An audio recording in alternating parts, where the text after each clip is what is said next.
जय श्री कृष्ण दोस्तों। महादेव की लीलाओं के अगले भाग में आज हम जानेंगे शिव विवाह और उनकी विदाई के बारे में।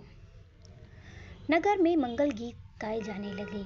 हिमवान ने वेद मंत्रों के द्वारा कुल देवता का पूजन किया। सखियों और ब्राह्मण पत्नियों ने पार्वती जी को पहले स्नान कराया, फिर उन्हें सुंदर वस्त्र आभूषणों से सजाया। उस अवसर पर दोनों पक्षों में महान आनंददायक उत्सव मनाया जाने लगा। ब्राह्मणों को नाना प्रकार के दान दिए गए। तदनंतर कन्यादान का समय समीप जानकर महात्मा गर्ग ने भगवान शंकर तथा बारातियों को बुला लाने के लिए कहा। हिमाचल के मंत्रियों ने जाकर वर और बारातियों से शीघ्र पधारने की प्रार्थना की।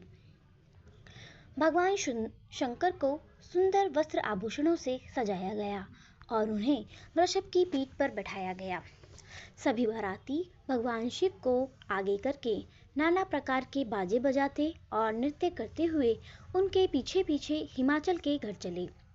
महेश्वर शिव के मस्तक पर छत्र तना हुआ था। उन्हें चंवर डुलाया जा रहा था। ब्रह्मा, विष्णु, लोकपाल और इंद्र आदि उनके आगे आगे चल रहे थे। समस्त देवता पुष्प वर्षा कर रहे थे। इस प्रकार भगवान शिव ने बारातियों सहित यज्ञ मंडप में प्रवेश किया।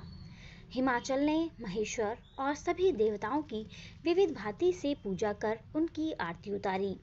उन्होंने समस्त मुनियों तथा देवताओं को प्रणाम किया तथा सबके लिए सोने का सुंदर आसन दिया। महात्मा गर्ग ने पुण्य आवाचन किया।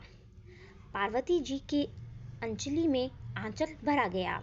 उन्होंने शिव जी के ऊपर अक्षत छोड़ा। फिर भगवान शिव ने ब्रह्मा और बृहस्पति के कहने पर पार्वती जी का पूजन किया। गर्गाचार्य के आदेश से उचित समय पर हिमवान और मैना ने कन्यादान का कार्य आरंभ किया। मैना सोने का कलश लेकर अपने पति के दाहिने ओर बैठी।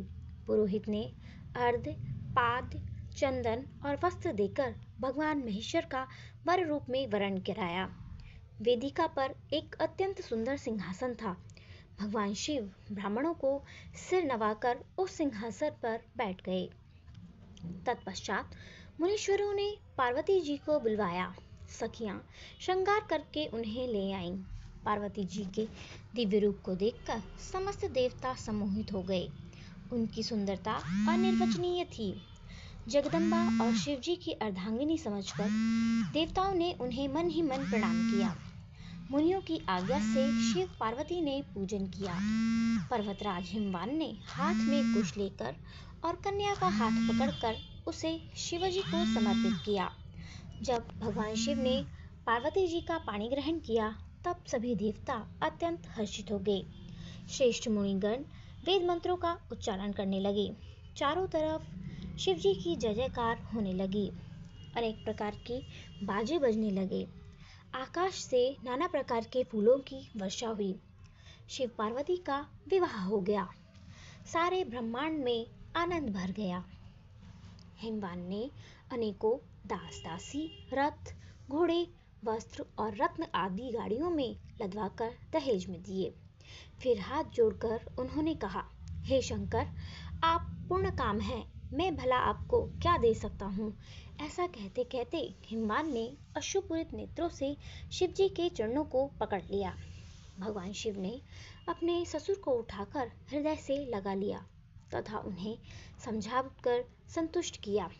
मैना ने शिव जी के चरणों को पकड़कर कहा, हे नाथ, यह उमा मुझे प्राणों से बढ़कर प्यारी है। आप इसे घर की सेविका बनाइएगा और इसके अपराधों को क्षमा करते रहिएगा। मेरी आपसे यही विनती है। शिवजी ने अपनी सास को भी बहुत प्रकार से समझा बुझा कर संतुष्ट किया। पार्वती जी अपनी सखियों तथा माता मैना से मिल भेंट कर भगवान शिव के पास आईं। महादेव जी ने याचकों को भांति भांति के दान देकर संतुष्ट किया और पार्वती जी को साथ लेकर कैलाश लौट आए। उसके बाद शिव पार्वती विविध प्रकार की लीलाएं करते हुए कैलाश पर सानंद रहने लगे। धन्यवाद।